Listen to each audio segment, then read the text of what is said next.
Hi everybody, this is Laura, City Scrapper. Thank you so much for joining me on my channel. Today I have a layout that I made using the November My Creative Scrapbook Limited Edition kit. The November kit has lots and lots of papers and embellishments from 49 and Market, and I'm using 2 of those papers to create my background. I already have some strips of paper cut. I knew that I wanted to have the same paper on the top and the bottom, and then I wanted to use this green piece of paper in the middle. I thought it was nice and dark, and it would be great to put a cut file on top of, since that would be a nice contrast between the green paper and the white cut file. Off camera, I cut out this border strip. I used a Martha Stewart punch, and I punched out this border using one of the red pattern papers that we got in the kit. There is some white writing on this pattern paper, and I wanted to fade that writing out just a little bit to make the border appear a little bit more solid. I didn't apply the ink evenly. I wanted there to be a little bit of variation. I don't know if it's noticeable, but that's what I was thinking. Then I cut another border out using the same punch, and I used black paper this time. I put adhesive on the back of the red border strip. Then I attached the red strip down to the black strip, and I offset the red strip from the black strip so that you would be able to see the black border underneath. Without the black behind the red strip, I was thinking that it would fade in a little bit too much with the pattern paper behind it, and I think this will really help the red strip to stand out a little bit more. I had to cut a little bit more of the border strip because when I offset the red with the black, there was a little piece missing on the left-hand side. So I punched out a little bit more of the black paper, and then I just layered it behind the red paper. And then I did the same thing for the top. I'm going to have the strips going across the top and the bottom of the green paper. I tucked those strips underneath. I wanted to add a thin strip of paper in between the border strips and the green paper, and there was this really pretty striped paper in the kit, so I cut some really thin pieces of this paper and then some black cardstock that was just a little bit wider. I inked the edges of both of those strips of striped paper with some black soot, Distress Oxide, and then I attached them down to the black pieces of cardstock.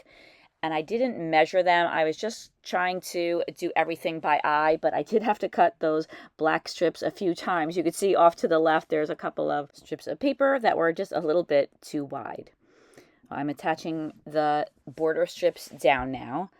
I'm tucking them underneath that green paper, and then I'm placing those strips that I just made right on top of the bottom of the green pattern paper.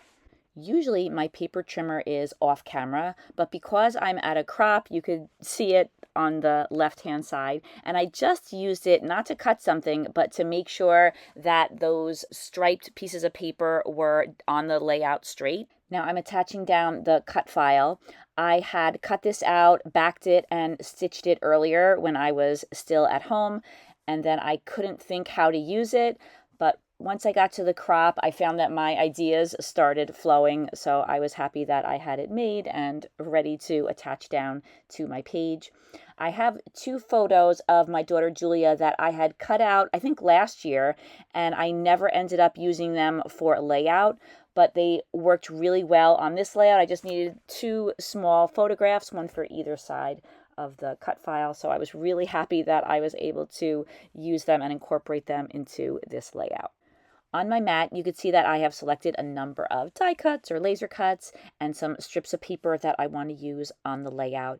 I once again used the lumberjack plaid to add a little bit more color to those 2 red strips of paper, and then I used the Distress ink in black soot to ink the edges of the other embellishments that I'm going to be placing on the layout. There was a die cut that had 3 ornaments on it. I decided that I wanted to cut those into individual pieces. And then I wanted to layer those red strips of paper on top of the black strips of paper. Those are going to go at the top and the bottom of the layout. And I thought that they would help to mirror the strips that I cut out using the Martha Stewart border punch and just add a nice finishing touch to the top and the bottom of the layout. I was considering using a border punch, but I thought that would be too many different patterns of border strips. Now I'm adding those embellishments that I had just selected to the layout. I knew I wanted to put the ornaments in the 2 O's and the D. I thought that I had forgotten my foam, although I did find some a little bit later on when I was going through some supplies I had from last time I went to a crop. But in the meantime, I didn't think I had anything to pop up my embellishments, and my friend Sue loaned me these really cool, very fancy squares that have adhesive on both sides. So I use those to pop up all of those ornaments. And then I wanted to include the door on this layout because the cut file says home for the holidays. So I thought that it made a lot of sense to include this door to a home. I always chuckle to myself whenever I use the sentiment home for the holidays on my Christmas layouts because we always take almost all of our Christmas photos at my sister's house on Christmas Eve, and then Christmas Day is a little bit more relaxed. That's in my house, and we don't really take so many pictures. So my Christmas photos are usually not at my home. They're at my sister's house. So although technically we're not home for the holidays, my sister does live right down the road from me. And as a result, I'm very lucky that I get to spend so much time with her and that my kids have gotten to grow up with their cousins living right down the road. So getting back to the layout, I use a number of poinsettias and holly leaves to embellish all around that door. I love to add die-cut pine branches to my Christmas layouts, so I came prepared. I had some already cut out, and I left them white because there's so much color on this page, so I thought white would stand out. I used a couple of different dies to cut out these pine branches, so they're various sizes and some of them look a little bit different. So I was looking through my little stack of die cuts to try to find branches that I thought would look nice in each of those places that I was putting them in the cluster. I have another poinsettia to the right-hand side of the word the in the title, so I added a few pine branches to that as well. And then I picked out another poinsettia from the embellishments that I plan to use on this page. And I did a little bit of cutting away of some of the greenery. I love the pine branches that are around this poinsettia, but I just thought there were a few too many for this particular spot. And so I trimmed some off, and then I'm going to have a third cluster on the bottom left-hand side of the layout. I thought I might be able to use some of those pine branches that I cut off of the poinsettia somewhere else on the layout, but I didn't end up using that piece. Now I'm inking the edges where I cut away some of the pine branches, and then I began to add some of the white die cuts to that cluster as well. Once I figured out the composition I wanted to use for this layout, it came together rather easily. I was having some problems with Scrapbooker's block earlier on in the week before that I went to the crop. I find that for me, one of the things that helps me to kind of break out of these blocks when I'm not sure how to put things together is cut files. There are a number of cut files that we get each month with the My Creative Scrapbook kits. So what I'll do is I'll go through the different cut files. I'll pick out the ones that I know will work for me. I'll back them and then stitch them, and then I have those ready to go, and I find that to be a really good starting point. I love to add photo corners to my pages. I use one of the pattern papers. I punch out the photo corners using the EK Success scalloped photo corner punch that I use for, I would say, most of my layouts, not all of them, but the majority of them. I inked the edges of the photo corners with the black soot, and then I use the ATG adhesive to attach them down to the photos. Then I added some red pearls to the photo corners, above the door, and also along the border strips.